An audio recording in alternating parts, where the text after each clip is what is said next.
All right, let's talk Florida State Seminoles football. Look, as we're working our way through spring ball, we're starting to see what the Seminoles are going to look like for the 2024 campaign and beyond. And look, we all know how the season ended, of course, in disappointment with FSU, how they got, due to those unfortunate injuries, left out of the college football playoff. But people are really sleeping on Florida State right now. They're still an incredibly talented football team. They made a lot of great additions this offseason, including through the transfer portal. And there's one new addition through the transfer portal that's off to a really impressive start, and that's Marvin Jones Jr., the edge defender. Let's get into the article courtesy of 24/7 Sports, and then we'll talk about it more in detail on the other side. From the report, Jones Jr. emerged as one of FSU's more disruptive defenders in the past 5 practices or so, routinely making his way into the backfield with a rare blend of burst off the line and then controlled speed with an ever-expanding variety of moves to evade blockers. He's on track. I feel great about who we have, said Coach Mike Norvell. I think the last probably week and a half, he's accelerating his reaction, his confidence, the steps, all the things that he is doing. But you see that ability, and that is what we love. This is the first time Jones Jr. has enjoyed the benefit of a spring practice during his college career. The former 5-star recruit was a summer enrollee in year 1 at Georgia, and then had an offseason procedure in year 2 to keep him off the field last spring. All right, so obviously if Jones Jr. can become even a 90%, 80%, 75% of what he was as a recruit, Florida State has got themselves a steal. He looks potentially even 100% based on what we're seeing so far through spring ball. Miles, I'm curious what your thoughts are on this, but first, Florida State fans in the comment section below, look, we're working our way through spring. Before we know it, football will be back. Big games will be coming around the corner. Big matchups in Tallahassee, which leads me directly into my question for you guys to answer. What home game for Florida State are you looking forward to more than any other this upcoming season? There's a lot of really great ones. Really curious what you guys have to say. So give us what home game, what team you're looking forward to coming to Tallahassee, and hopefully you guys beat them by a lot. Give us that game, that matchup in the comment section below. But Miles, give me your thoughts on this news and what it means for Florida State going forward. Yeah, Nick, I think this just shows this is going to be a potential steal out of the transfer portal. Getting a guy like Marvin Jones Jr. to leave Georgia, return home down to FSU is going to be absolutely huge. Because this is a guy who, like he said, he's never really had a spring to hone in his game and get ready for the season. Plus, being on a stacked Georgia roster, he was kind of buried the depth chart his first season. Second season, got a little bit more playing time, about 200-something reps, but still wasn't consistently starting that season.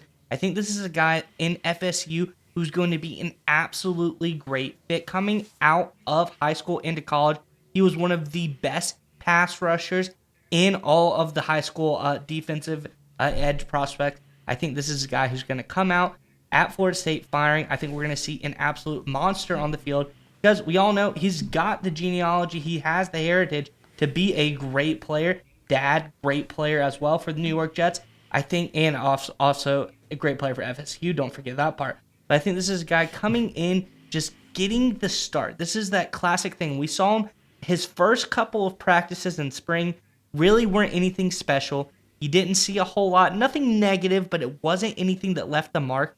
Then he started to build and get better and better. And now they're saying every day it's like he is getting rapidly better. He's becoming a star. And they say after the next couple of months, going through spring, coming into summer, and starting fall, they really expect him to be a big-time contributor to this defensive line. And I think that this could be a star on the field. And I think Georgia will be upset they ever let him slip away.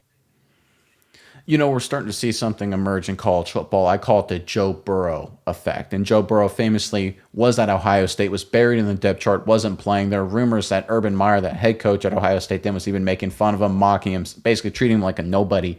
He then transfers to LSU, and of course, 2 years later, after one solid year at LSU, his second year just absolutely obliterates the college football world, wins the national title, Heisman Trophy, first overall pick. The rest is kind of history. And the reality is we look at some of these kids, and they still are kids, right? And they go to these places, usually really talented rosters. They get buried on the depth chart. They don't get a lot of reps in practice. So you know what happens? You don't get better, right? And I played college football, small-time college football, D1 AA FCS. And the reality is I remember my freshman year showing up, and I was buried on the depth chart too. Obviously, he's a much better player than I am. Different kind of circumstances, of course. But you don't get a lot of reps, right? You don't get a lot of opportunity to get better. And if you ever start dealing with injuries, then it just becomes this terrible feedback loop where you get 3, 4, 5 reps at team a day on practice. And you just don't get a chance to get better. You don't get a chance to learn the scheme. If you're dealing with injuries, it just slows you down, and you get this terrible feedback loop where you never really live up to your talent, never really live up to your potential. Now at Florida State, he's getting those reps. He's getting these opportunities, and we're starting to see him actually get better and living up to his incredible potential. And look, this kid has unbelievable talent. When he came out of high school, my NFL comp to him, and I know this is a high praise, but it was DeMarcus Ware, out of Troy back down in 2005, played for the Dallas Cowboys, Denver Broncos, Hall of Famer.